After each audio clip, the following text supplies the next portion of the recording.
Hi everyone, we are Drama Duo. If you haven't done it yet, please like and subscribe to our channel. Today we will be discussing about Itaewon Class episode 13 through 14.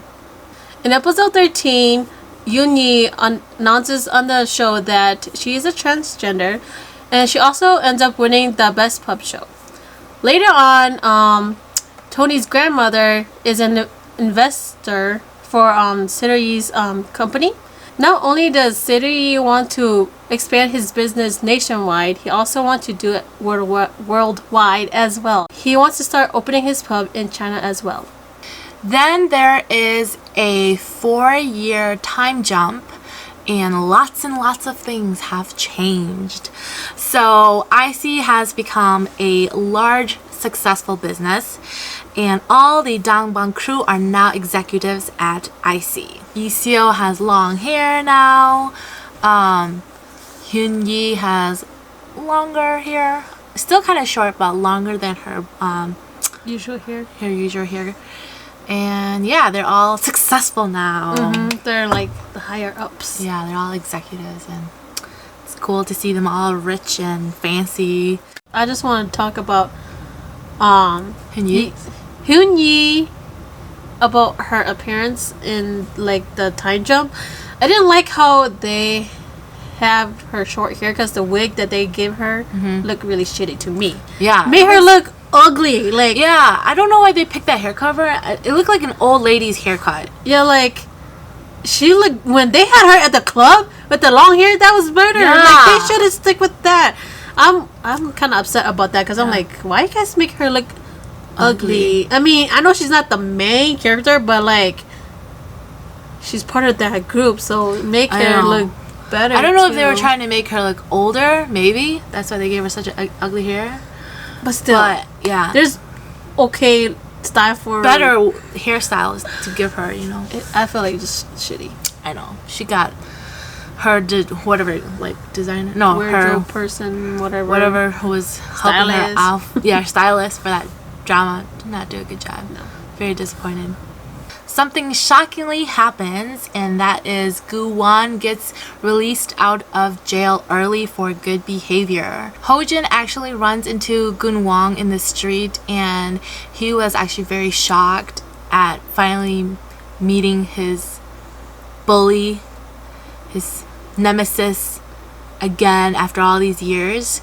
And the sad thing is that Gun-won doesn't even recognize him, so it was kind of sad. Yeah, right? because he was too focused on more, I guess, important things. I guess so. And Hojin was like just this little speck in his memory. I know, it's kind of sad.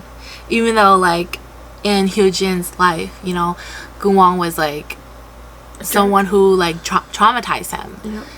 Throughout Yeah. his whole, what, I think high school, right? High school. High years? school, and even through like, I mean, I would say through his whole life, like even at that moment when he met Gun-won again, when he walked past him, he was still traumatized, I would say, because he was like still afraid Yeah, of he's him. so used to getting beat up. Yeah. In this episode, we learn that the CEO of Janga is actually very sick, and he has pancreatic cancer and only have 6 months left to live. My favorite scene from this episode is when Yiso meets up with Soa, and they went to a cafe to talk about Siri-Yi.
The reason why I like this scene is Soa was telling Yiso that, oh, you know that Seruyi would never like you because he's been in love with me for such a long time and he would never like you.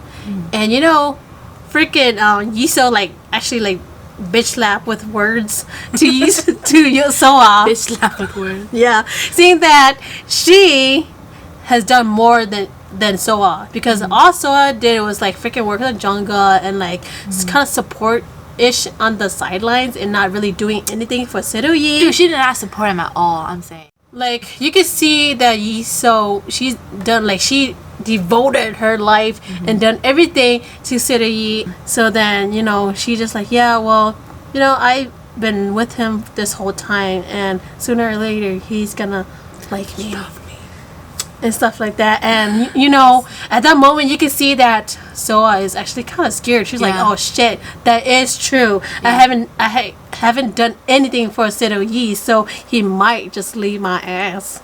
Yeah. I mean, I'm starting to, I guess, warm up to her somewhat now because of the time jump. I love that scene too because Soa is such a bitch, and like she wants like Seruyi to only love her, but she never like even gave like anything to him. Like she's this girl who like wants to keep guys on the hook but don't want to like date them. Yeah. I hate her for that. And like she doesn't want anyone to have them, but she doesn't like want to date them too. That's what she is. Yeah. But she's such a bitch. Those people are the most worst. annoying. They're the worst. And I just love Yiseo's comeback. Like she's like, you know, from us two, I know who loves him the most because let me bitch slap you with those it's words. me, bitch, because you know I do everything for him while you say he loves you, but you don't do any shit for him. So I just like yeah. Give your props to yourself. So proud of her. My favorite scene for episode 13 is when Seruyi gives a call to the CEO of Janga, and he tells the CEO that he knows that the CEO doesn't have much time to live.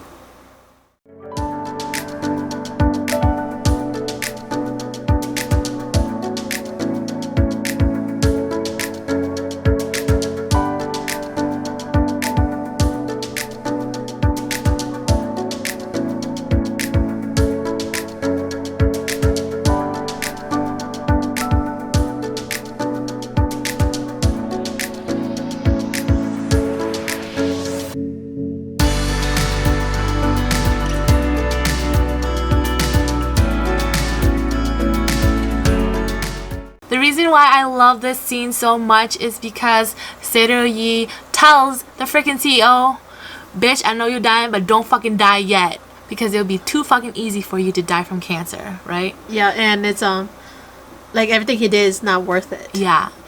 It's like Seruyi's like, no, I've been building this fucking masterpiece plan to take you fucking down. You better not fucking die before we freaking reach the climax at the end of this. And I just love it, and I love how the CEO says that Seruyi is the only person who is encouraging him to live. Yeah. You know, because his son, Gunso, he's a dick, and he's like, he doesn't even care. He turned out to be exactly like his dad, so that's what he wanted. I know. Gunso's just like a cold-hearted bastard, and he's just like, whatever, you're dying, so don't even get treatment and whatever. In episode 14, the Dam Bomb crew releases some news of corruption of 2 Janga directors, and they get fired. Yiseo volunteers to infiltrate Janga and replace one of the directors. Yiseo overworks herself from preparing to become the director of Janga and faints right before the stockholder meeting. So she is rushed to the hospital, and Seruyi almost missed the meeting, but luckily he got there right in time to vote. But unfortunately, the plan to make Yiseo a non-executive director of Janga was rejected. Seruyi realized that he has feelings for Yiseo, so he rushes to the hospital and finds that Yiseo is missing. Seruyi gets a text message for Guwon saying that he kidnapped Yiseo. Seruyi finds Guwon with the mafia guy and his men. right when Guwon was gonna have the men run Gunso over, Seori blocks or pushes Gunso out of the way and gets hit by the car. And it leaves you on a cliffhanger. Our favorite scene for episode 14 is when Sun Kwang has to take over an event that Yiseo has been working on, and Sun Kwang reads the concept questions to Seroyi, and Seroyi realizes his feelings for Yiseo.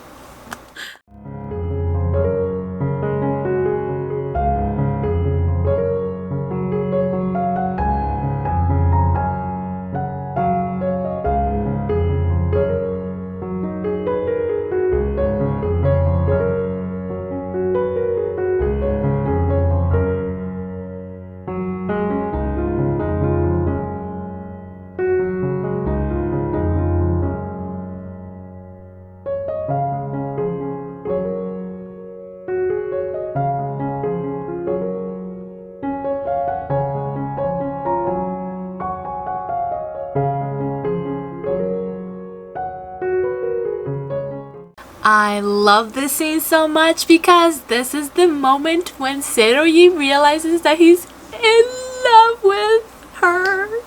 We've been waiting for this scene. Well, it's bound to happen. I thought it wouldn't happen. I mean, there was a chance that it wouldn't happen, but it did, so I'm really happy. I mean, yes, we did say that they probably won't be together, but they do end up being together. I've been wanting them to be together from the beginning. But, I mean, there were moments in there where I was just like, I don't know. No. I don't know if they were a really good match, Like, but they weren't really compatible. But, yeah. That's it for today. Please comment below and let us know your favorite scenes from these episodes. Remember to like and subscribe and ring the bell for notifications for our new videos.